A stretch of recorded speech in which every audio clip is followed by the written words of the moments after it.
रात अपने साथ ऐसी खामोशी लाती है जिसमें दुनिया का हर नियम बदल जाता है।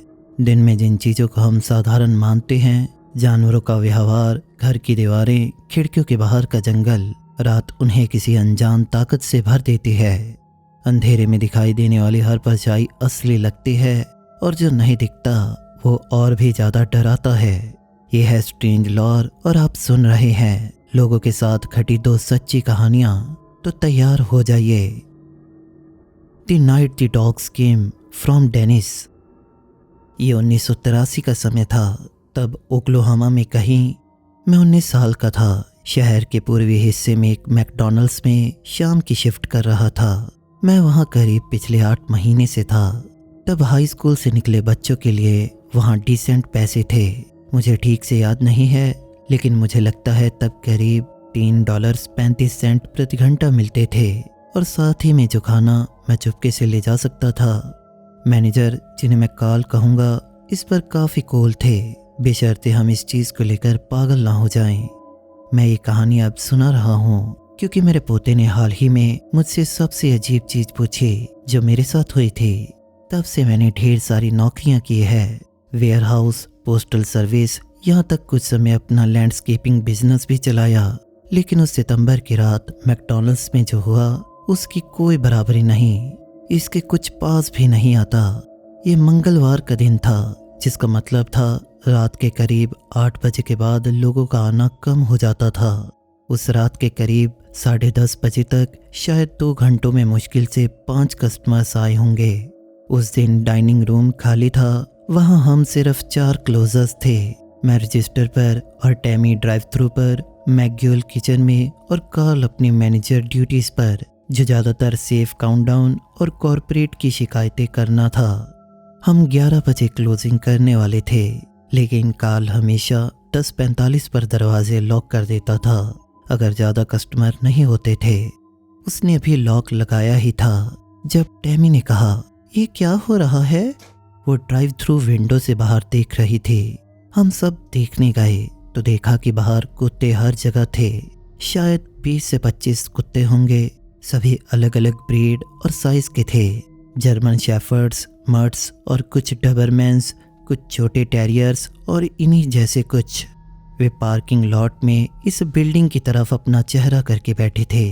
वो घूम नहीं रहे थे, सूंघ नहीं रहे थे, खेल नहीं रहे थे या कोई आम कुत्तों के बिहेवियर जैसा कुछ भी नहीं कर रहे थे। वो बस बैठे थे और हमें देख रहे थे। ये काफ़ी ज़्यादा अजीब है, मैक्यूल ने कहा। काल होने की वजह से तुरंत मैनेजर मोड में चला गया। वे ड्राइव थ्रू ब्लॉक कर रहे हैं, मैं उन्हें भगाता हूँ। शायद एनिमल कंट्रोल को कॉल करें, टैमी ने सुझाया। किसके लिए? इन भटके कुत्तों के लिए। जैसे ही मैं बाहर जाऊंगा वो चले जाएंगे, खासकर अगर मैं उनका पीछा करने लगूं। कार्ल ने डाइनिंग रूम के लिए इस्तेमाल किए जाने वाले झाड़ू हाथ में पकड़ा। मैक्यूल, मेरे साथ आओ। किसी तरह से भी नहीं कार्ल। ये फनी है क्योंकि मैं तुम्हें पूछ नहीं रहा, मैं तुम्हें बता रहा हूँ। कार्ल पहले से दरवाजे पर पहुंच चुका था। मैक्यूल अपनी जगह से हिला ही नहीं। इसके बाद कार्ल साइड एंट्री से बाहर गया और हम विंडो से उसे देख रहे थे। उसने पार्किंग लॉट में शायद मुश्किल से 3 कदम लिए होंगे कि इससे पहले कि कुत्तों ने रिएक्ट किया। तुम सोचोगे कि वो भौंकेंगे, लेकिन मुझे अच्छे से याद है कि उन्होंने ऐसा बिल्कुल नहीं किया था। उन्होंने कोई आवाज़ नहीं की। वे एक साथ खड़े हो गए और कार्ल की तरफ देखने लग गए। इसे देखकर कार्ल रुका। अब उस झाड़ू को हथियार जैसे आगे रखा। जाओ, भागो, उसने चिल्लाया। एक जर्मन शेफर्ड उसमें से सबसे पहले अपनी जगह से चला। उसने अपना सिर नीचे रखा और कार्ल के पास चला गया। फिर दूसरे कुत्तों ने वैसा ही किया। फिर एक एक करके सभी ने। इसे देखकर कार्ल एक कदम पीछे हटा और जब उसने ऐसा किया वे सभी उस पर झपट पड़े जैसे वो उसके खून के लिए प्यासे थे। मैंने कार्ल को कभी वैसे भागते नहीं देखा। वो दौड़ा। उसने झाड़ू को गिराकर दरवाजे की ओर दौड़ लगाई। एक मीडियम साइज मर्ट ने उसे उसके पाँव के ठीक ऊपर पकड़ा, उसकी जीन्स फाड़ दी। मैंने कार्ल को चीखते सुना। फिर उसने कुत्ते को लात मारकर अपने से दूर किया और दरवाजे से अंदर डाइव किया। मैक्यूल ने उसके पीछे से दरवाज़ा बंद कर दिया। तब कार्ल की टांग से काफ़ी खून बह रहा था। इतना नहीं कि उसे हॉस्पिटल ले जाना पड़े, लेकिन ये फिर भी काफ़ी था।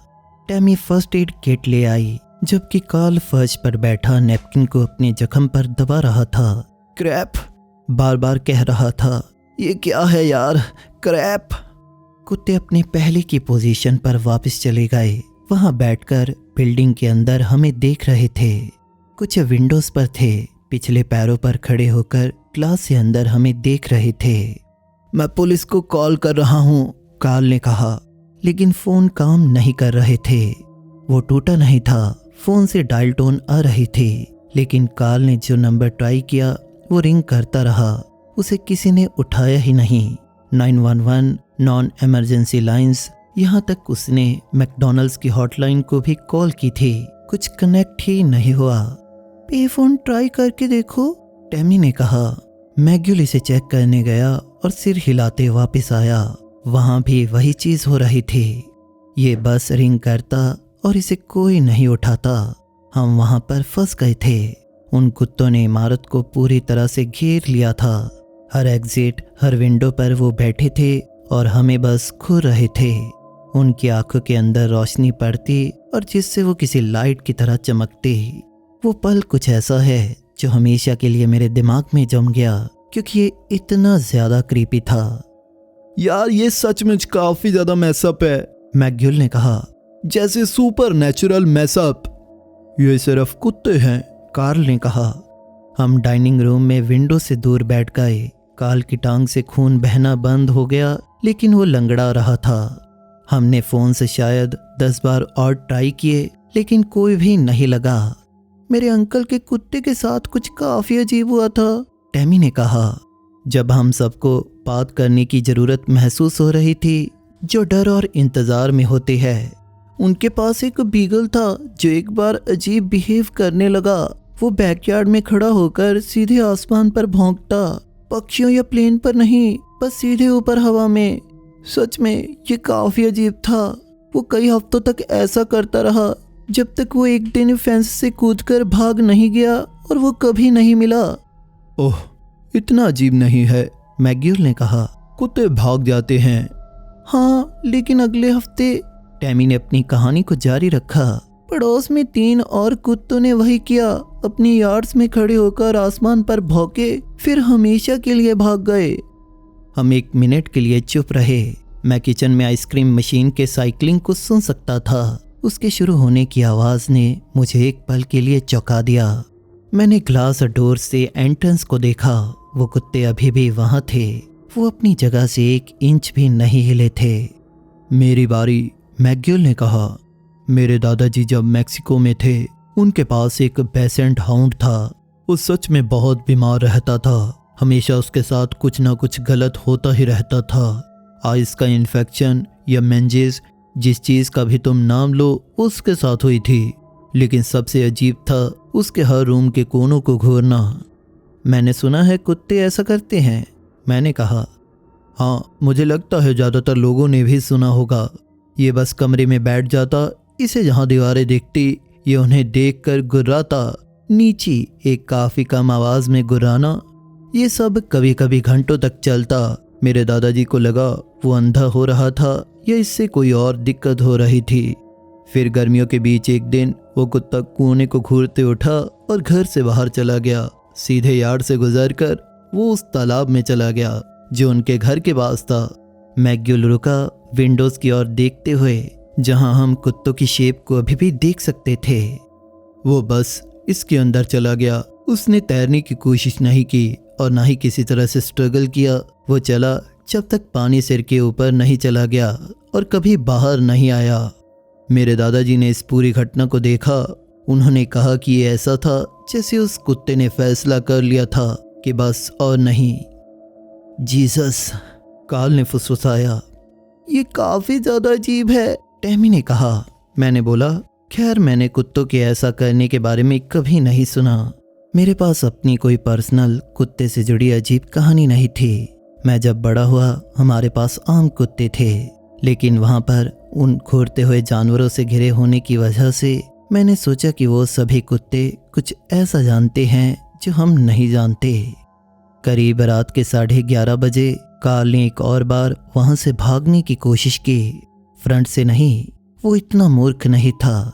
उसने सोचा शायद पीछे से जहां कचरा निकालते हैं वहां से वो अपनी कार तक पहुंच जाएगा। वहां कम कुत्ते थे जिसके बारे में हम बता सकते थे।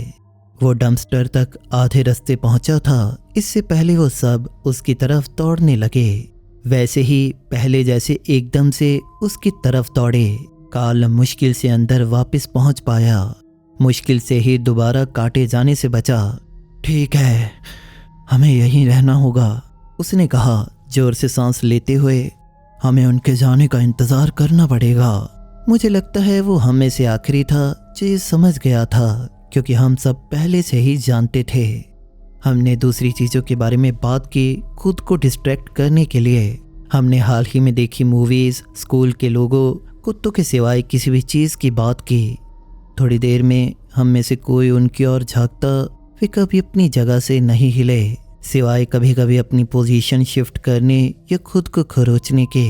लेकिन वो बिल्डिंग की तरफ देखने से नहीं रुके। करीब 12:30 बजे टैमी ने कुछ नोटिस किया।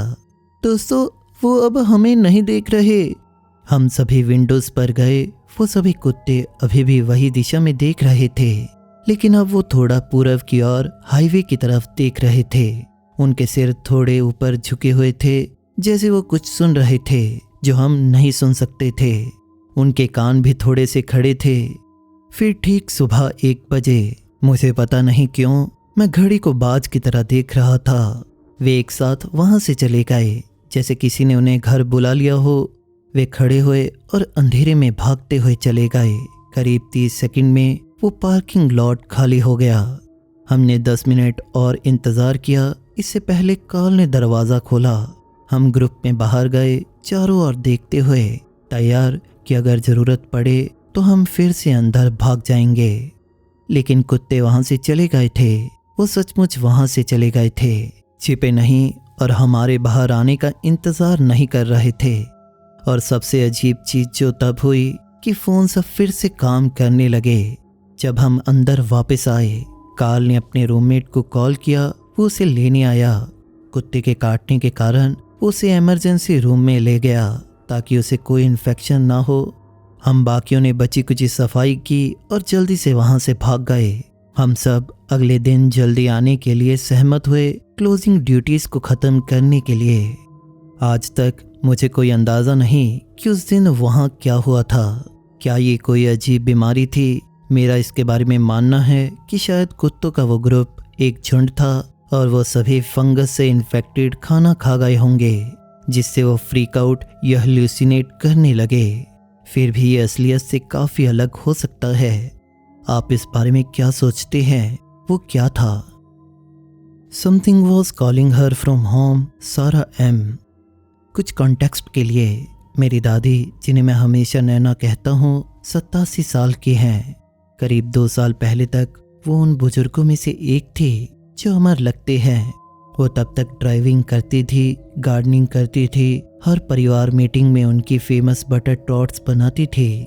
फिर उन्हें कुछ छोटे स्ट्रोक्स हुए। डॉक्टर्स ने उन्हें TIAs कहा, ट्रांजिएंट इंसोम्निक अटैक्स।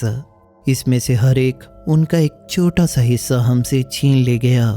पहले उनकी बोलने की एबिलिटी ख़त्म हुई, फिर उनके मूवमेंट और आखिरकार उनका प्रेजेंट मूवमेंट में होने वाली घटनाओं का हिसाब ख़त्म हो गया। पिछले सितंबर तक वे बिल्कुल बोल नहीं पाती थी। वो कुछ आवाज़ें बना सकती थी, छोटे हम्स और सांसें, लेकिन कोई शब्द नहीं। वे अपनी वॉकर से अभी चल सकती थी, लेकिन सिर्फ छोटी दूरियों तक ही। सबसे चिंताजनक और अजीब था कि कैसे वो अवेयरनेस में आती जाती रहती थी। कभी कभी ऐसा लगता था वे सीधे तुम्हारे बीच से देख रही हों, जैसे तुम वहाँ हो ही नहीं। कभी कभी वो कुछ ऐसा घूरती जो हम में से कोई देख नहीं सकता था, आमतौर पर खिड़कियों से बाहर, और उनका चेहरा खुशी और लालच के अजीब मिश्रण से चमक उठता। हम सब जानते थे कि वो हेरन झील के पास अपनी कैबिन में अकेली नहीं रह सकती थी। मेरी मॉम और उनके भाई बहन नैना के साथ उनकी कैबिन में बारी बारी रहते थे। ये गॉर्डिक ओटारियो के करीब 40 मिनट दूर था, जंगलों में छिपा, लेकिन झील से 10 मिनट की दूरी पर। वे मेरे दादाजी के गुजरने के बाद 15 साल अकेले वहाँ रही थी और कहीं जाने से उन्होंने सब मना कर दिया था। मैं इसी घर में मरूंगी, वो कहती जब अभी बोल सकती थी।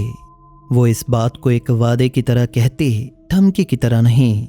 हमारा प्लान था कि उन्हें जितना पॉसिबल हो फैमिली सपोर्ट से वहाँ रखना, फिर ज़रूरत पर इन होम केयर में ट्रांजिशन करना। लेकिन सितंबर में मेरी मॉम को वर्क क्राइसिस हुआ। मेरे अंकल अपनी हेल्थ इश्यूज से डील कर रहे थे और मेरी आंट यूरोप में बेटी की वेडिंग के लिए गई थी। तो पीछे बचा मैं रिमोटली ग्राफिक डिज़ाइनर का काम करता हूँ, तो थियोरेटिकली कहीं से भी जहाँ पर अच्छा इंटरनेट हो वहाँ से काम कर सकता हूँ। नैना के घर भी पिछले साल फाइबर ऑप्टिक से अपग्रेड हुआ था। ये मेरे अंकल की करामात थी। तो मैं 3 हफ्ते रहने के लिए राजी हुआ जब तक मेरी आंट वापस नहीं आ जाती। मैं मंगलवार दोपहर को वहाँ पहुँचा। टोरंटो से वहाँ की ड्राइव काफ़ी सुंदर थी। पूरा रास्ता पतझड़ के आने के पहले के पेड़ों के अलग अलग रंगों से चमक रहा था और अब सितंबर होने की वजह से अब थोड़ी ठंडक भी होने लगी थी। वो कैबिन मुझे ठीक वैसा ही लगा जैसा मुझे बचपन में याद था।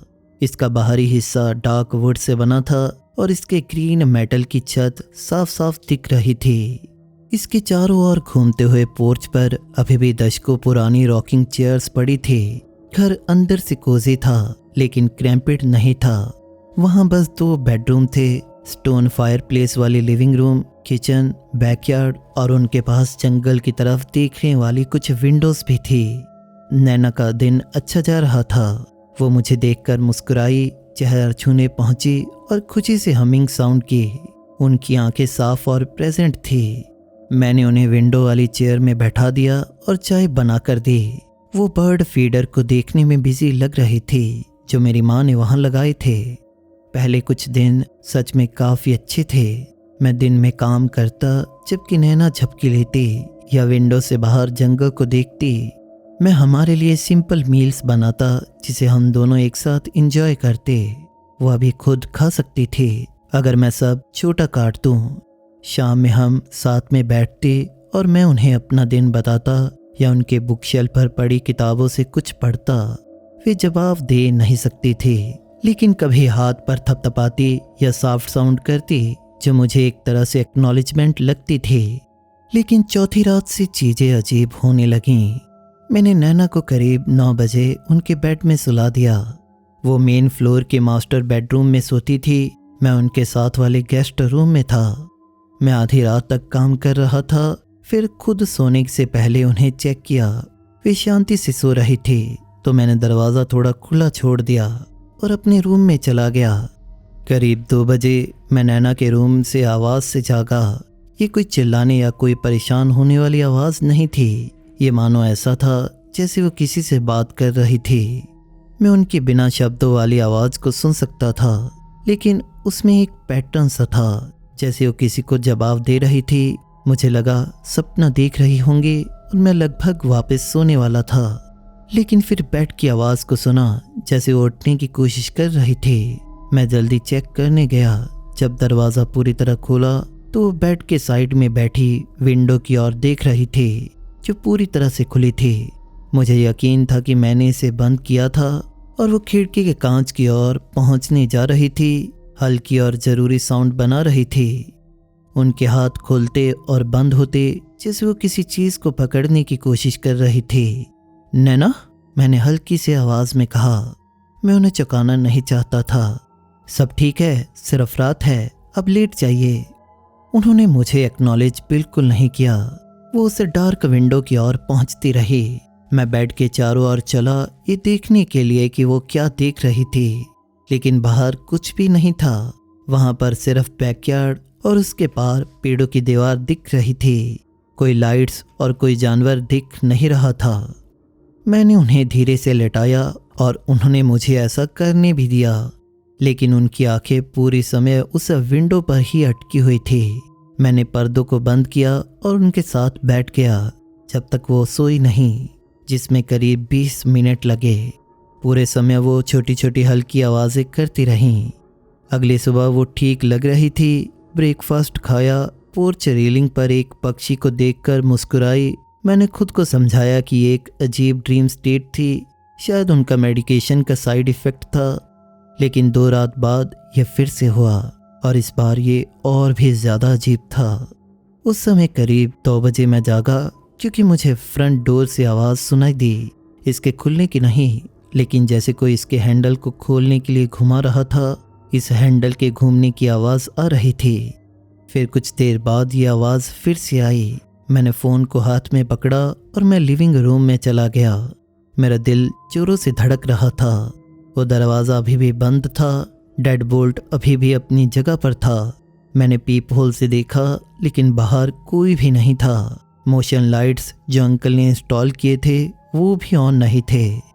फिर मुझे नैना की आवाज़ सुनी, वही किसी से बात करने की आवाज़, लेकिन ये अब ज़्यादा अर्जेंट थी।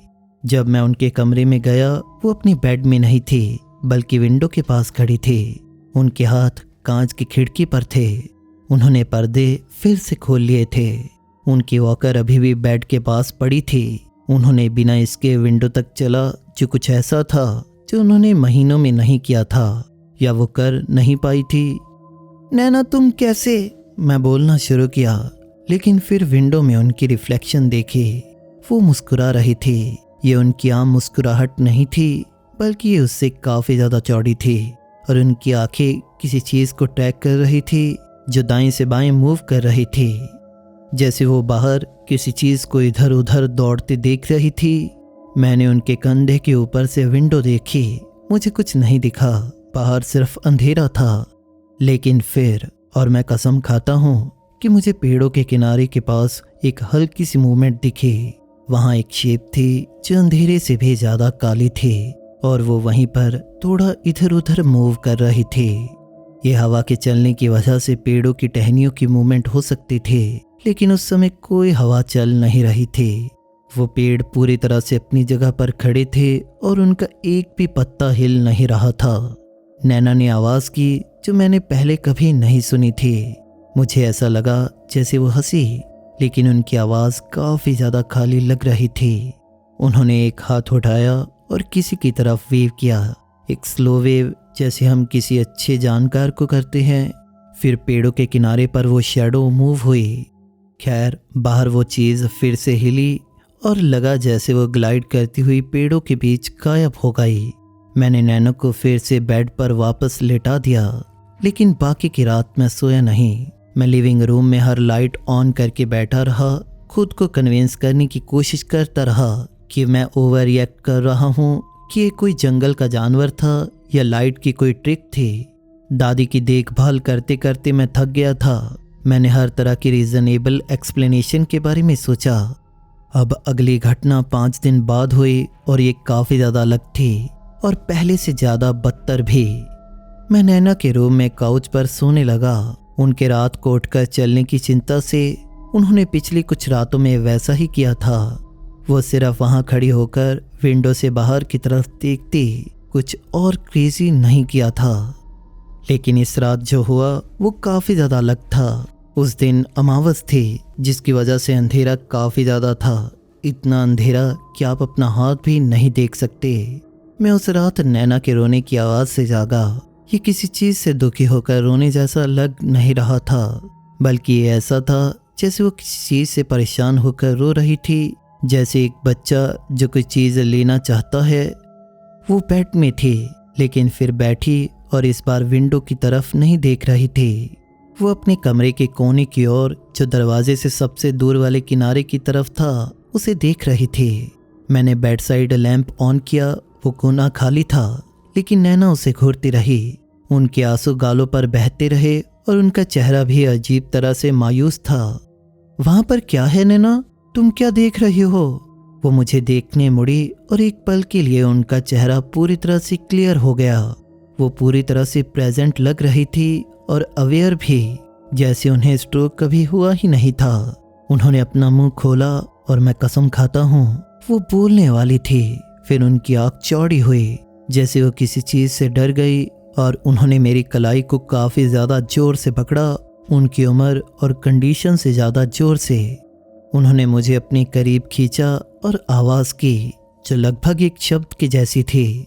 लगा नो या शायद गो, मैं बता नहीं सका कौन सा। फिर उन्होंने कोने की तरफ देखा और उनकी पकड़ ढीली पड़ गई। उनका चेहरा फिर से लटक गया उस एब्सेंट एक्सप्रेशन पर जो ज़्यादातर दिनों उनके चेहरे पर रहता था। मैं उनके साथ जागा सुबह तक। करीब सुबह के 4 बजे के आसपास मुझे भी अजीब सा महसूस होने लगा। सेंसेशन जैसे कोई मुझे देख रहा हो। नैना जिस कोने में देख रही थी उससे नहीं, बल्कि हर जगह से, जिसे अंधेरे की खुद की आंखें थी। मुझे पता है ये सुनने में कैसा लगता है, मैं अच्छे से जानता हूँ, लेकिन मैंने ऐसा ही महसूस किया था। आखिरी घटना मेरी आंट की वापसी के 3 रात पहले हुए थे। मैं तब इन सभी घटनाओं से थक चुका था और मैं शायद तब सिर्फ 8 घंटे ही सो पा रहा था और हर आवाज़ से मैं डरने लगा था। मैं हर रात लाइट्स ऑन करके छोड़ने लगा था, जो नैना को बेड में रखने में मदद करती थी। हालांकि वो कभी कभी बैठकर कोना या विंडो को घूरती रहती। इस रात मैं नैना की आवाज़ से नहीं, बल्कि वहाँ की शांति से जागा। वहाँ पूरी तरह से शांति थी। उस घर में कोई आवाज़ नहीं थी, कोई भी आवाज़ नहीं थी। ऐसा लग रहा था जैसे पूरी दुनिया ही शांत हो गई हो। मैं काउच पर बैठा और नैना के बेड की ओर देखा। उनका बेड खाली था। मैं एकदम से कूदा और हर लाइट को ऑन किया जो मेरी पहुंच में थी। वो लाइट्स जो मुझे लगा शायद मैंने ऑन छोड़ दी थी। नैना, कोई जवाब नहीं आया। उनकी वॉकर अभी भी वहाँ थी, उनके जूते अभी भी वहीं बेड के पास थे, लेकिन बेडरूम का दरवाज़ा खुला था। मैं लिविंग रूम में दौड़ा, देखा तो फ्रंट डोर भी खुला था। कोई फोर्स्ड एंट्री या ब्रेक इन के निशान नहीं थे, लेकिन ये पूरी तरह से खुला था और रात की ठंडी हवा अंदर आ रही थी। मैंने फ्लैशलाइट अपने हाथों में पकड़ी और बाहर नंगे पांव दौड़ा, नैना को पुकारते हुए। मोशन लाइट्स ऑन थी, लेकिन मैं देख सका कि ये नैना से ट्रिगर नहीं हुई थी। वो इसकी रेंज में कहीं नहीं थी। मैंने फ्लैशलाइट की रोशनी को यार्ड की तरफ घुमाया और तभी मैंने उन्हें पाया। वो जंगल के किनारे पर एक ही जगह पर पूरी तरह से स्टिल खड़ी थी, अपनी उसी वाइट नाइट गाउन में। उनके पास कोई वॉकर, कोई शूज़ नहीं थे। वो बस खड़ी थी, जैसे कुछ या किसी का इंतज़ार कर रही थी। मैं उनके पास दौड़ा। घास पैरों तले ठंडी और गीली थी। नैना, ओ माय गॉड, तुम ठिठुर रही हो। मैंने जब उन्हें टच किया तो वो किसी बर्फ के जैसे ठंडी लग रही थी, लेकिन उन्होंने मुझे नोटिस ही नहीं किया। वे जंगल को घूरती रही, अपनी उसी अजीब एक्सप्रेशन के साथ जिससे वो अक्सर इसे देखती थी। और फिर मैंने सुना, जंगल की गहराई से एक आवाज़ आई, जिसे मैं एक पुकार कह सकता हूँ। यह किसी तरह से भी किसी जानवर या इंसान की नहीं लग रही थी, लगभग किसी गाने की धुन के जैसी थी। मेरे शरीर की हर इंस्टिंक्ट मुझे भागने को चीख रही थी, लेकिन नैना को वहाँ छोड़ नहीं सकता था। फिर उन्होंने जंगल की तरफ एक स्टेप लिया। नो! मैंने उनकी बाजू को पकड़ा और वो मुझे देखने के लिए मुड़ी। उनके चेहरे के एक्सप्रेशन ऐसे थे जैसे मैं उन्हें कुछ काफ़ी अच्छा करने से रोक रहा था। उन्होंने एक दुख भरी आह भरी और फिर पेड़ों की तरफ देखने लगी। पेड़ों से आवाज़ ऊंची होने लगी। वो अब करीब से आ रही थी और मैं कसम खाता हूँ, ये मुझे तब ऐसी लगी कि ये लगभग शब्दों के किनारे पर थी। ये किसी बूढ़े मरीज की आवाज़ के जैसी थी जो काफ़ी लंबे समय से भूखा था। नैना ने एक और स्टेप लिया। वे सरप्राइजिंगली काफ़ी स्ट्रांग थी, मुझे मेरी ग्रिप के उलट खींच रही थी। मैंने उन्हें पीछे से पकड़ा और फिर वो महसूस किया, वो सेंसेशन जैसे कुछ उन्हें अपनी तरफ खींच रहा था। मैं कुछ देख नहीं सका। मैं इमोशन से भर गया था और अंधेरे में चिल्लाया, जो मुझे तब सबसे सही लगा। वो रेडी नहीं हैं, वो रेडी नहीं हैं, उन्हें अकेले छोड़ दो। फिर वो आवाज़ रुक गई। रात की आम आवाज़ें फिर से सुनने लगी। क्रिकेट्स और पत्तों से हवा के टकराने की आवाज़, दूर उल्लू की आवाज़, सब आवाज़ें वापस आ गईं। नैना मेरी बाजुओं में अचानक से लुढ़क गई और मुझे उनके पूरे वजन को संभालना पड़ा। मैंने उन्हें आधे रास्ते तक उठाया और आधा रास्ता घसीटते हुए उन्हें वापस घर ले आया। हर दरवाज़ा और खिड़की को लॉक किया और लिविंग रूम में हर लाइट को चलाकर उनके साथ बैठा जब तक सूरज नहीं निकलाया। वे उसके बाद लगभग 20 घंटे सोई। जब आखिरकार जागी, वे अलग लग रही थी, शायद शांत या शायद ज़्यादा रिजाइंड थी। उसके बाद उन्होंने रात में उठने की कोशिश नहीं की, कॉर्नर्स या विंडो नहीं घूरी, लेकिन कभी मैं उन्हें खुद को देखते हुए पकड़ता उस एक्सप्रेशन से जो मैं समझ नहीं सका था। शायद कुछ और लगा, रिग्रेट और सीक्रेट जो अब हम दोनों शेयर करते थे। मेरी आंट 2 दिन बाद वापस आई और मैं अपनी लाइफ में किसी को देखकर इतना रिलीव महसूस नहीं किया था। मैंने बताया नैना को रात में कुछ कन्फ्यूजन या शायद ज़्यादा केयर चाहिए जितना हम दे सकते हैं। मैंने बाकी कुछ नहीं बताया।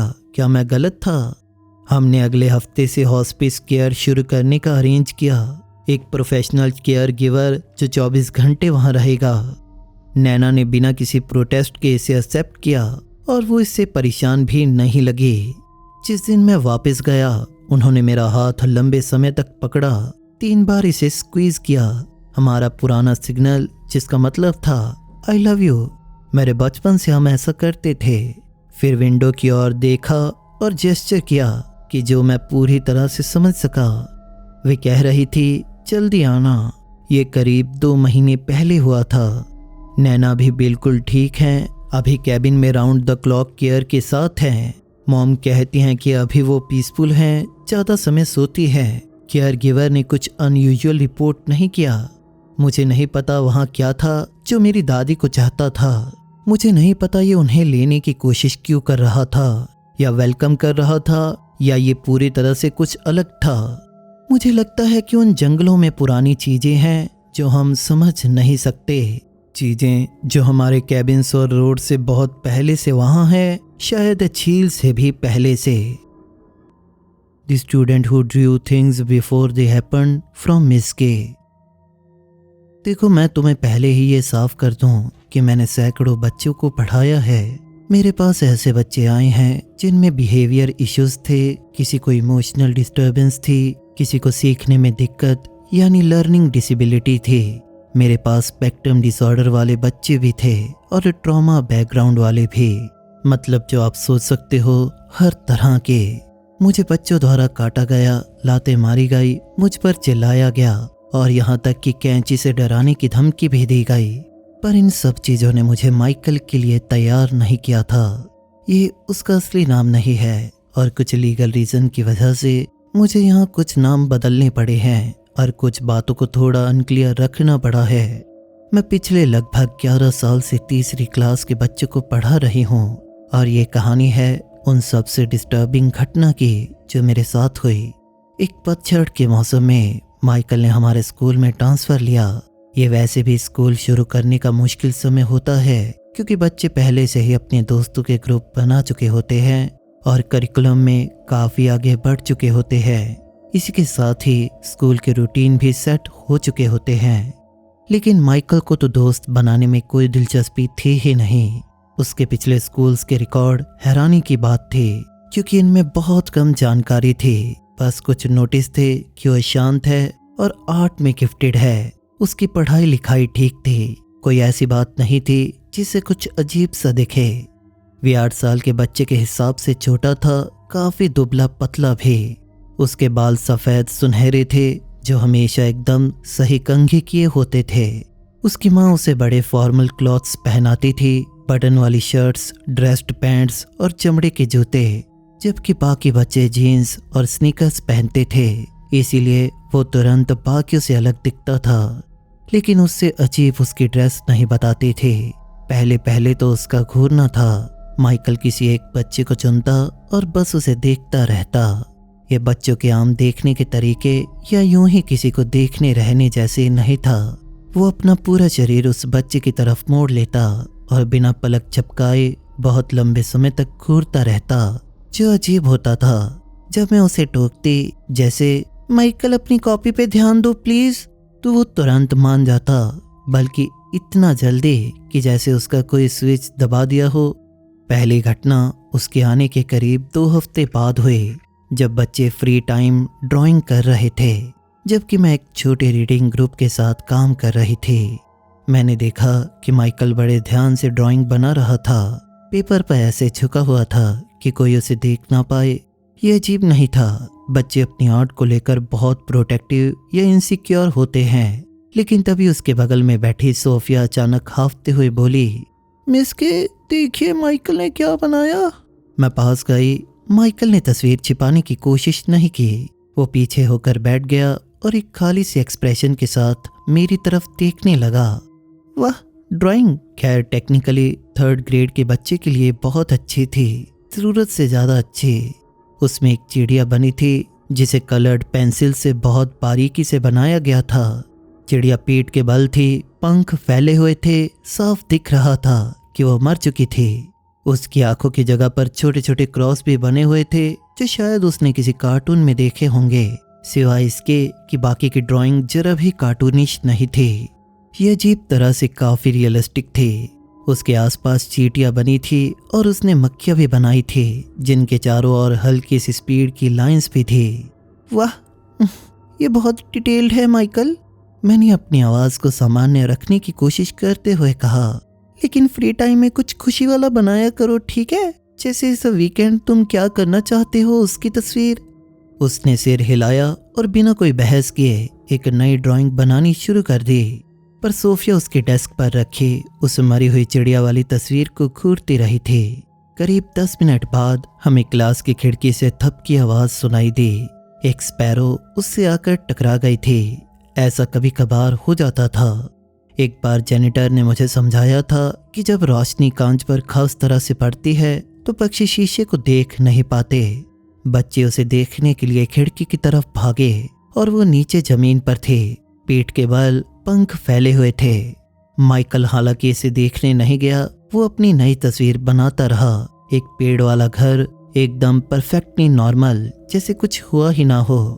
स्कूल खत्म होने के बाद मैं बाहर गई कि देखूं शायद वो पक्षी बस चकराया हुआ हो, पर वो मर चुका था। और हाँ, चींटियां भी पहले से ही उसकी जांच कर रही थी।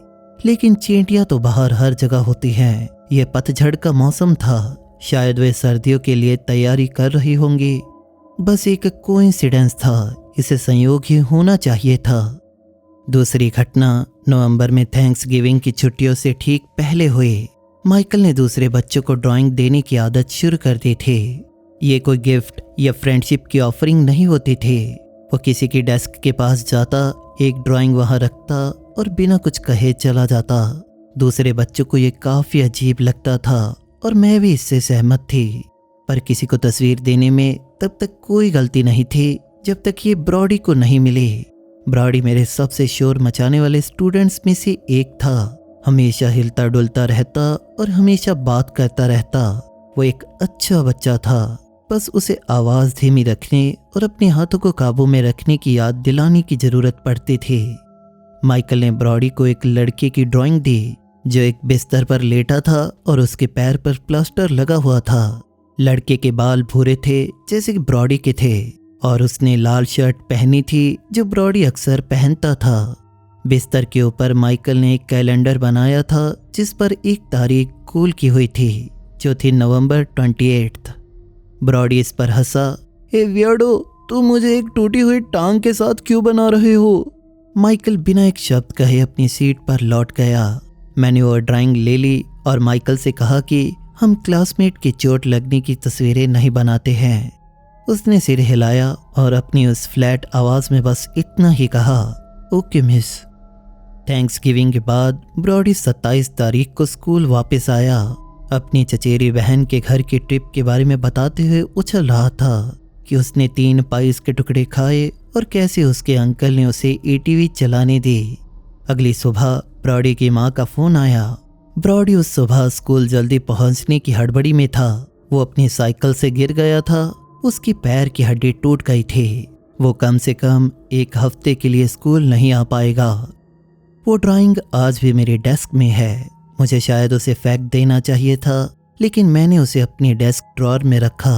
मैंने खुद से कहा था कि मैं कंसर्निंग बिहेवियर को डॉक्यूमेंट करूंगी, पर सच कहूं तो मुझे लगता है मैंने इसे इसीलिए रखा था क्योंकि मुझे प्रूफ चाहिए था कि ये हुआ था, कि मैंने तस्वीर पर तारीख, कास्ट या बाकी की डिटेल्स को गलत नहीं समझा था। इसके बाद बाकी बच्चे माइकल को पूरी तरह से अवॉइड करने लगे। 3rd ग्रेड के बच्चे समझदार नहीं होते। जब भी वो पास आता वे जानबूझकर दूर हट जाते। प्रोजेक्ट के लिए उसके साथ पार्टनर बनने से मना कर देते। मुझे लगातार सिचुएशन को संभालना पड़ता। मैं उन्हें डराने के लिए उसे सजा नहीं दे सकते थे, क्योंकि ईमानदारी से कहूँ तो मैं भी थोड़ी डरी हुई थी। क्या मैं सच में उनसे कह सकती थी कि आपको उस लड़के के साथ अच्छा व्यवहार करना चाहिए जो आपके चोट लगने से पहले ही उसकी ड्राइंग बना देता हो? मैंने अपने कंसर्न्स प्रिंसिपल को बताए। उन्होंने वो ड्राइंग्स दिखाई जो मैंने रखी थी। उन्होंने कहा कि ये महज कोइंसिडेंस था और बच्चों की कल्पना पर कोई कार्रवाई नहीं की जा सकती। उन्होंने सुझाव दिया कि मैं माइकल को सोशल स्किल स्पोर्ट के लिए स्कूल काउंसलर के पास भेजूं, और मैंने ऐसा ही किया। उस काउंसलर ने कहा कि माइकल पोलाइट है, सवालों के सही जवाब देता है, अब्यूज या निग्लेक्शन के कोई साइंस नहीं दिखते। अगर कुछ है तो वो बस थोड़ा सनकी और होशियार है। जनवरी में माइकल ने क्लास के दौरान ड्राइंग्स बनाना शुरू कर दिया था, ना कि यूं ही डूडलिंग करना जैसे बच्चे बोर होने पर करते थे। ये तो इंटेंस फोकस्ड ड्राइंग सेशंस होते थे, जबकि मैं पढ़ाने की कोशिश कर रही होती थी। मैं उससे पेपर छीन लेती, वो दूसरा पेपर निकाल लेता।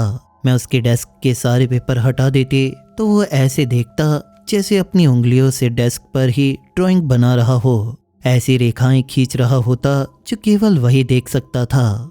गाइडेंस काउंसलर ने सुझाव दिया कि उसे उसकी ड्राइंग के लिए एक खास नोटबुक दे दी जाए और उसे इसे कोपिंग मैकेनिज्म के तौर पर इस्तेमाल करने दिया जाए, बेशर्ते वो अभी भी सुन रहा हो। तो मैंने ऐसा ही किया, जो कि एक बहुत बड़ी गलती थी, क्योंकि इसके बाद ड्राइंग्स बदतर होती जा रही थी। जरूरी नहीं कि ये वायलेंस हो, लेकिन गलत ज़्यादा थी। उसने हमारी क्लासरूम बनाई पर खाली, सारी डेस्क उल्टी पड़ी थी। उसने प्लेग्राउंड बनाई जिसमें कोई बच्चा नहीं था, बस खाली झूले अपने आप हिल रहे थे। उसने स्पीड को छोटी छोटी रेखाओं से दिखाया था जिससे वो अजीब तरीके से झूलते हुए लग रहे थे। उसने चेहरे बनाए पर उनकी विशेषताएं छोड़ दी। आंखें या मुंह की जगह बस खाली चमड़ी थी। फिर फरवरी में उसने एक ऐसी तस्वीर बनाई जिसने मुझे तुरंत उसकी माँ को बुलाने पर मजबूर कर दिया। ये एक कार में बैठी एक महिला की तस्वीर थी, लेकिन कार उल्टी पड़ी थी। महिला के बाल लंबे और गहरे रंग के थे, जैसे हमारी प्रिंसिपल मिस पैटरसन के थे। वो अभी भी कार में थी, अपनी सीट बेल्ट से लटकी हुई थी, और माइकल ने लाल क्रेयॉन का दिल खोलकर इस्तेमाल किया था। उसकी माँ एक कॉन्फ्रेंस मीटिंग के लिए आई। वो एक दुबली पतली और घबराई हुई महिला थी जो मुश्किल से आंख मिलाती थी। जब मैंने उन्हें वो ड्राइंग्स दिखाई तो उनका चेहरा पीला पड़ गया। वो हमेशा से ही आर्टिस्टिक रहा है, उन्होंने दबी आवाज में कहा। उसके पापा भी ऐसे ही थे, इससे पहले कि वो हमें छोड़कर चले गए। माइकल चीजों को बस अलग तरह से देखता है। ये हमारी प्रिंसिपल की कार एक्सीडेंट की ड्राइंग है। मैंने अपनी आवाज़ को प्रोफेशनल रखने की कोशिश करते हुए कहा। मुझे उन हिंसक तस्वीरों की चिंता है जिन्हें वो अक्सर बनाता है। उसका कोई मतलब नहीं होता, उन्होंने कहा, लेकिन वो अपने हाथों को अपनी गोद में मोड़ती और खोलती रही थी। वे बस वही बनाता है जो इसके दिमाग में आता है। उसके थेरेपिस्ट कहते हैं कि ये इसके एक्सप्रेशन करने का तरीका है। वो थेरेपी ले रहा था, ठीक है, कम से कम ये एक अच्छी बात थी। लेकिन जब मैंने पूछा कि क्या वो अपने थेरेपिस्ट की कोई स्ट्रेटजीज बता सकती है जो क्लासरूम में मदद कर सके, तो उन्होंने अपना सिर हिलाया और प्राइवेसी के बारे में कुछ हल्की आवाज में कहा। इसके 2 दिन बाद मिस पैटरसन का कार एक्सीडेंट हो गया। स्कूल जाते समय सड़क पर ब्लैक आइस जमी हुई थी। उनकी कार फिसलकर सड़क से उतर गई और पलट गई। शुक्र है वो ठीक थी। उन्हें चोट तो लगी थी और वो इससे बुरी तरह हिल गई थी, पर ठीक थी। इसके बाद वो 1 हफ्ते के लिए छुट्टी पर थी। जब वो वापस आई तो मैंने उन्हें माइकल की ड्राइंग दिखाई। उन्होंने उसे देर तक घूरा। ये कब बनाया उसने? आपके इंसिडेंट से 2 दिन पहले। उन्होंने वो ड्राइंग रख ली। मैं मजाक नहीं कर रही। अगले ही दिन हमारे पास अनिश्चित काल के लिए एक सब्स्टिट्यूट प्रिंसिपल आ गए थे, क्योंकि मिस पैटरसन ने पर्सनल छुट्टी ले ली थी। इसके बाद वो कभी आई ही नहीं। माइकल को ये बात किसी के बताने से पहले से पता थी कि वो जा चुकी है। मैंने उसे उस सुबह उनके ऑफिस डोर पर खड़े पाया, अंधेरी खिड़की को घूरते हुए। वो वापस नहीं आएंगे, उसने कहा। ये कोई सवाल नहीं, ये बयान था। अब हमारे पास मिस्टर रोमेनो है, वो सब्स्टिट्यूट प्रिंसिपल हैं। मैंने कहा, उन्हें ड्राइंग देखी है और उन्हें वो पसंद नहीं आई। पर वो सच थी। ये सबसे ज़्यादा बात थी जो उसने मुझसे एक बार में की थी। मुझे सच में नहीं पता था कि इसके बाद मैं क्या कहूँ। मार्च में सबसे बड़ी घटना हुई। माइकल उस सुबह से ड्राइंग बना रहा था, अपनी नोटबुक के पन्ने भर रहा था। वो अब ध्यान देने का ढोंग भी नहीं कर रहा था। करीब 11 बजे लंच से ठीक पहले वो खड़ा हुआ और मेरे डेस्क के पास आया। उसने एक ड्राइंग मेरे सामने रख दी। उसमें मैं क्लासरूम में थी। जाहिर है ये स्कूल के समय के बाद का समय था। घड़ी में 5:15 बज रहे थे। मैं अपने डेस्क पर कॉपीज चेक कर रही थी जो मैं अक्सर स्कूल के बाद करती थी। लेकिन ड्राइंग में मैं अकेली नहीं थी। मेरे पीछे वो भी बड़ी बारीकी से बनाई गई एक फिगर खड़ी थी। वो अनयूजुअली काफी लंबी थी। उसका सिर लगभग छत को छू रहा था। उसके लंबे हाथ थे जो जरूरत से ज्यादा उंगलियों से भरे थे और उसका चेहरा एकदम खाली नहीं था, पर कम से कम परेशान करने वाला तो था ही। चेहरे के फीचर्स इस तरह से अरेंज थे कि वो एक चेहरे का इल्यूजन दे रहे थे, पर असल में चेहरा नहीं थे। अगर आपको इसका कोई मतलब समझ आए तो जिस चीज़ ने मेरा खून जमा दिया वो ये था कि ये कोई क्रीचर नहीं था। ये था कि माइकल ने मुझे उसे देखने के लिए घूमते हुए बनाया था। ड्राइंग में मेरे चेहरे पर चीखने के एक्सप्रेशन थे। कब? बस यही मैं पूछ पाई। आज, माइकल ने कहा। स्कूल के बाद। मैंने उसे घूरा। माइकल, क्या तुम मुझे धमकी दे रहे हो? नहीं। उसने अपना सिर टेढ़ा किया जैसे मैंने कोई बेवकूफ़ी भरा सवाल पूछा हो। ये बस वही है जो होगा। जब तक कि आप उससे पहले चली ना जाएं, आपको उससे पहले चले जाना चाहिए। मैंने तुरंत इसकी रिपोर्ट की, सीधे प्रिंसिपल ऑफिस गई और स्कूल रिसोर्स ऑफिसर को बुलाया। उसकी माँ को भी फ़ोन किया। एक बड़ी मीटिंग हुई। माइकल पूरे समय एकदम शांत बैठा रहा। कभी कभार अपनी माँ द्वारा दिए गए कागज पर ड्राइंग बनाता रहा। स्कूल रिसोर्स ऑफिसर ने सारी ड्राइंग्स देखी, वो भी जो मैंने डॉक्यूमेंट की थी और वो भी जो मैंने अभी लाकर रखी थी।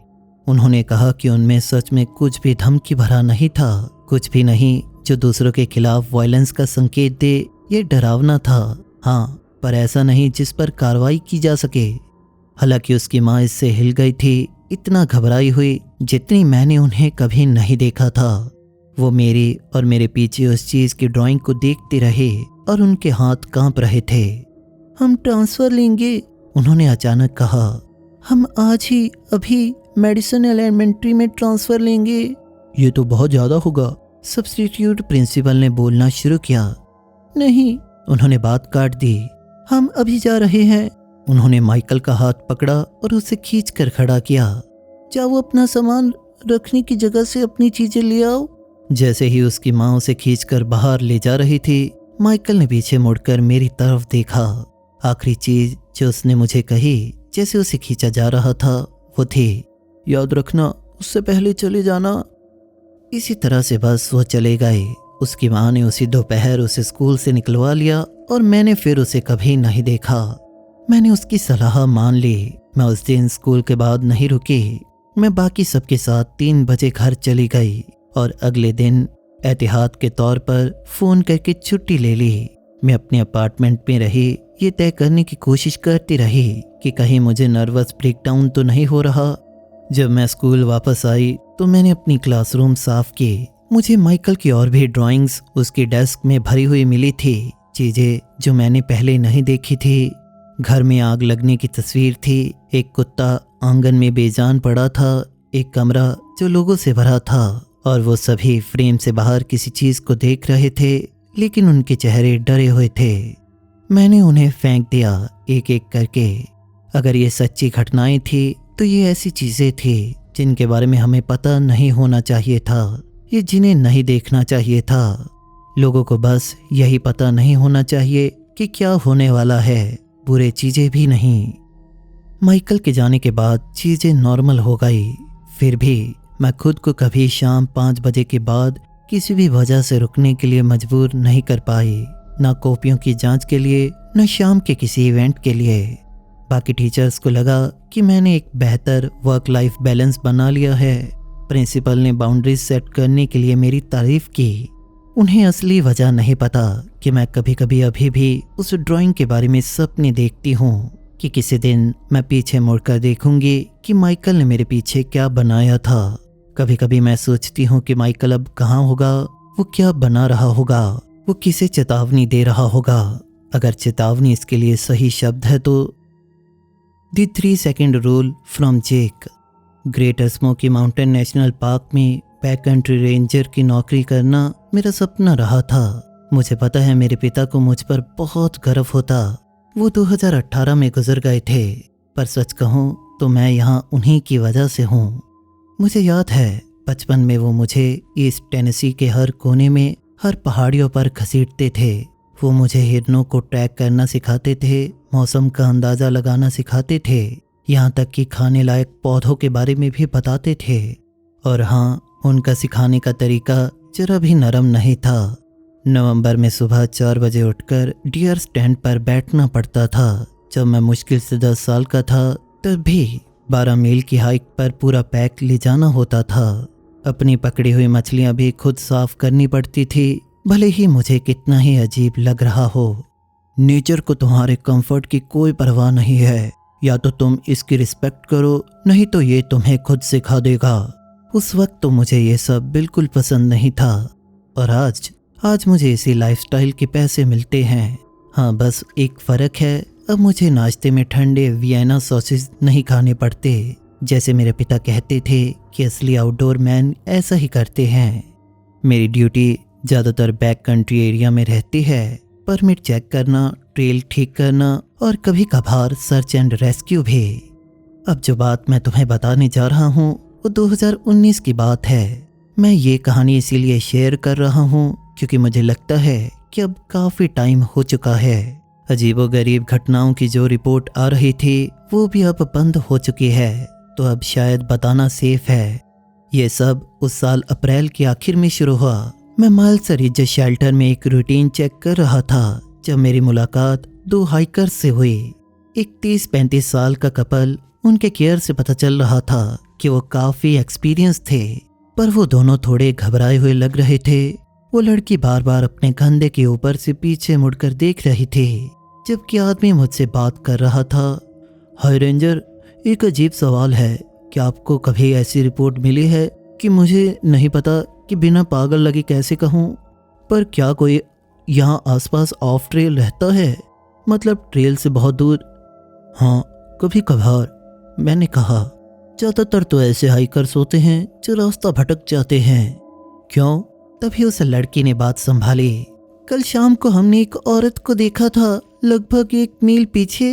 वो बड़ी गिरी हुई ओक के पास वाले नाले की क्रॉसिंग पर थी। मैं उस जगह को जानता था, बहुत ही खूबसूरत एरिया है वो औरत बस वहाँ खड़ी थी। उसने आगे बताया, जंगल में ट्रेल से करीब 30 फीट दूर थी।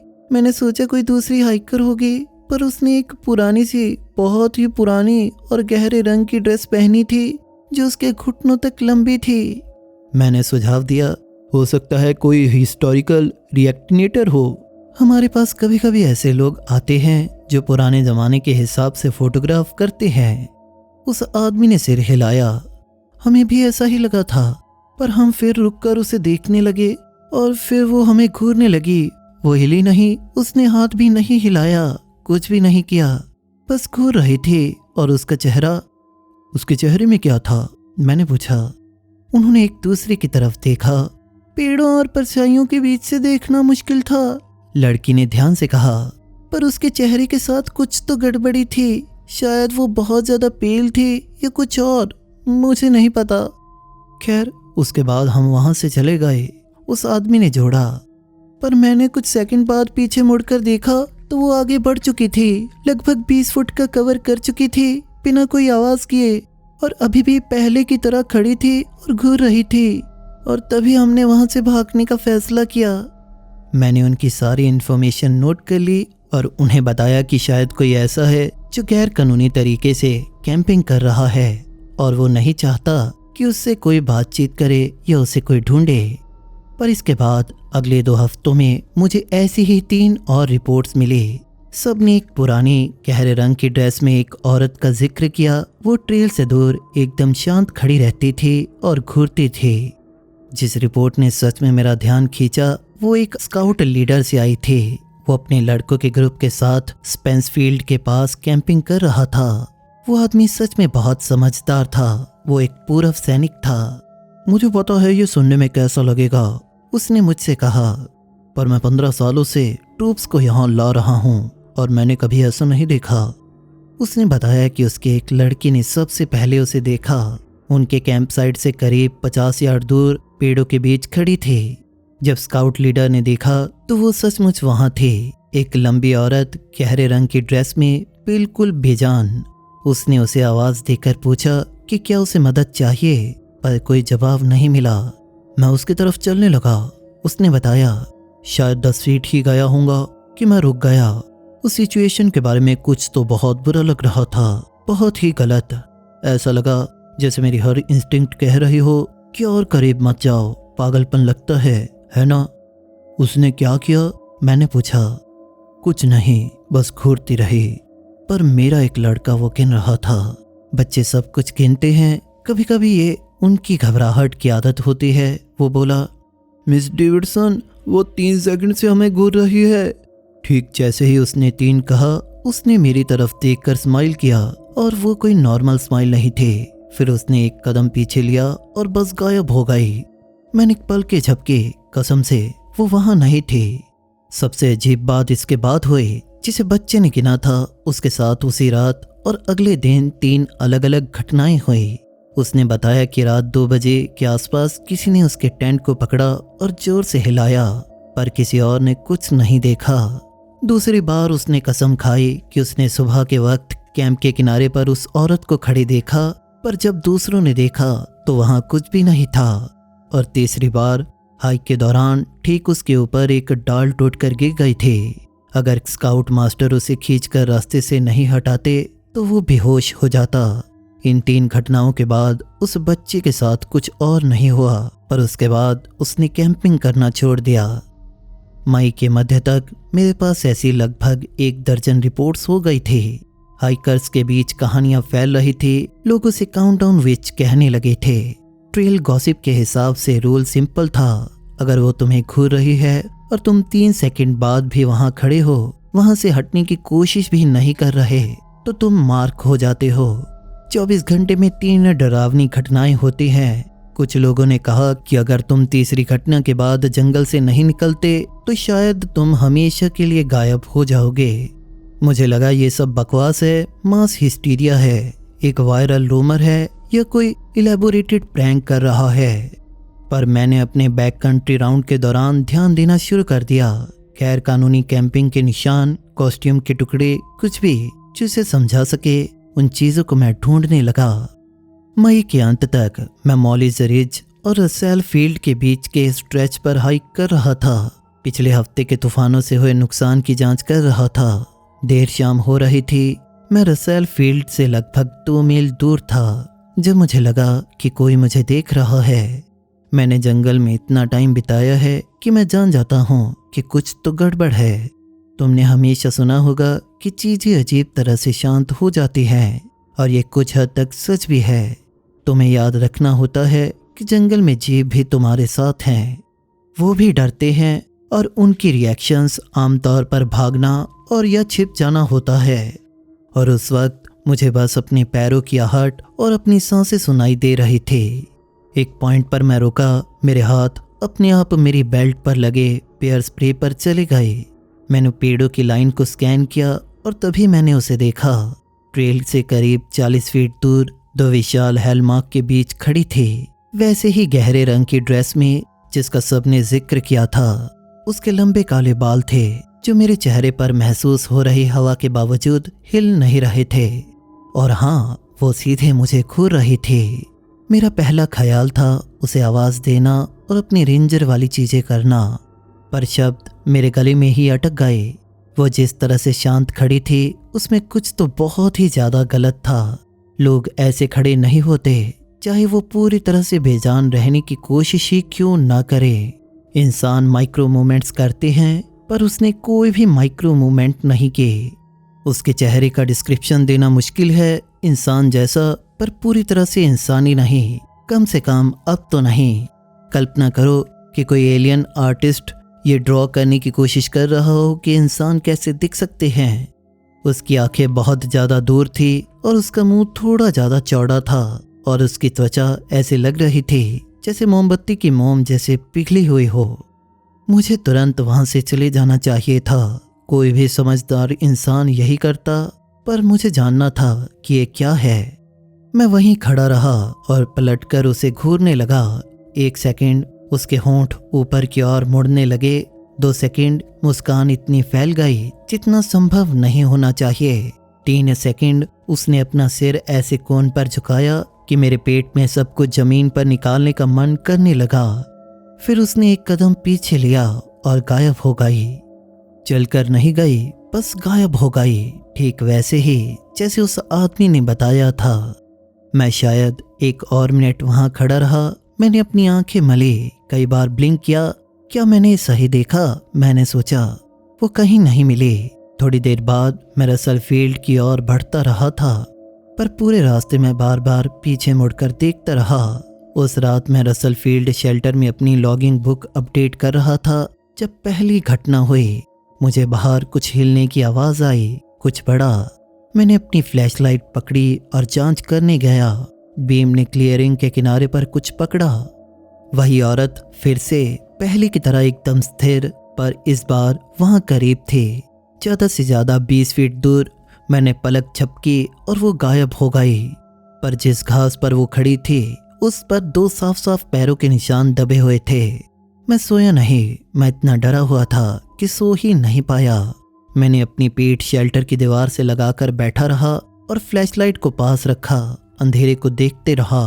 और उस रात और कुछ नहीं हुआ। दूसरी घटना अगली दोपहर को हुई। मैं कैट्सकोव की तरफ लौट रहा था और अच्छी रफ्तार में था। तभी मुझे अपनी ऊपरी टहनियाँ टूटने की आवाज़ आने लगी। मैंने ऊपर देखा और ठीक वक्त पर देखा कि एक बड़ी सूखी डाली सीधे मेरी तरफ गिर रही थी। मैं साइड में कूदा और वो ठीक उसी जगह पर जोर से गिरी जहां मैं खड़ा था। ये एक बड़ी डाली थी, ये मुझे मार सकती थी या कम से कम कई हड्डियां तोड़ सकती थी। जब मैंने इसे देखा कि वो कहां से टूटी तो ब्रेक एकदम साफ था, बहुत ज़्यादा साफ। ऐसे लग रहा था जैसे किसी ने इसे चेनसॉ से काटा हो। इसके बाद मैंने अपनी रफ्तार बढ़ा दी। उस कर्ज की 24 घंटे की विंडो में मेरे पास शायद 6 घंटे बचे थे। बस एक और घटना से गुजरना था, है ना? यह सूरज के डूबने के वक्त हुआ। मैं लगभग कैट्सकोव रोड तक पहुंच चुका था। दूर से मुझे अपना ट्रक दिखाई दे रहा था। तभी ट्रेल बस खत्म हो गई। मेरा मतलब है मैं उस ट्रेल को अपने घर के बैकयार्ड की तरह अच्छे से जानता हूँ। मैंने सैकड़ों बार इस पर हाइक की है, पर अचानक मेरे सामने रोटोडेंड्रॉन की एक दीवार थी, इतनी घनी कि मैं आर पार नहीं देख सकता था। मैं वापस जाने के लिए पलटा और जम गया। वो मेरे ठीक पीछे खड़ी थी, इतना करीब कि मुझे उसके घिनौने बालों की बदबू आ रही थी, जैसे गीली और सड़ी हुई मिट्टी की जैसी। उसका चेहरा मेरे चेहरे से इंचों दूर था। वही ज़रूरत से ज़्यादा चौड़ी मुस्कान उसके चेहरे पर फैल रही थी, जो लगातार हल्की सी बदल रही थी, जैसे उसके चेहरे का हर सेंटीमीटर डिसाइड नहीं कर पा रहा था कि उसे कहाँ रहना है। 3, उसने फुसफुसाया। उसकी आवाज़ एक पेड़ से गुजरती हवा जैसी लग रही थी। फिर वो चली गई और ट्रेल फिर से नॉर्मल हो गया। मेरा ट्रैक अभी भी आगे दिखाई दे रहा था। मैं बाकी का रास्ता भागा। मैं तब तक नहीं रुका जब तक मैं अंदर जाकर दरवाज़ा बंद नहीं किया। बस यही था, 24 घंटे में 3 घटनाएं, ठीक जैसा कहानी में था। मुझे इस घटना के बाद और रिपोर्ट्स की उम्मीद थी, पर ऐसा नहीं हुआ। वे पूरी तरह से रुक गई। उस बाकी की गर्मियों या पतझड़ या अगले साल एक भी बार उसे देखने की घटना नहीं हुई। और अब काउंटिंग विच बस ट्रेल फोकलोर का एक और हिस्सा बन गई है। ज़्यादातर लोग भूल चुके हैं। मेरा मतलब है, अगर तुम एक एविड हाइकर हो जो इसे सुने या पढ़ रहा है, तो तुमने शायद इसके बारे में कभी नहीं सुना होगा। इसीलिए मुझे ये कहते हुए खुशी हो रही है कि लोग अब उसे नहीं देखते। मेरे पिता हमेशा कहते थे कि नेचर सम्मान मांगती है, और उनका मतलब आमतौर पर मौसम, जंगली जीवों, इलाके जैसी प्रैक्टिकल चीज़ों से होता था। पर मुझे लगता है कि मैं अब उस लिस्ट में कुछ और जोड़ रहा हूँ, और वो है पैरानॉर्मल। मेरा ख्याल है वो चीज़ें जो असली नहीं मानी जाती पर सच में होती हैं। तो दोस्तों, आपका इन स्टोरीज़ के बारे में क्या कहना है? अगर आपको ये स्टोरीज़ पसंद आए तो इस वीडियो को लाइक करें और शेयर करें, और इसी जैसी और स्टोरीज़ को देखने के लिए हमारे चैनल को सब्सक्राइब करें। मिलते हैं ऐसी ही सच्ची घटनाओं के साथ अगली वीडियो में।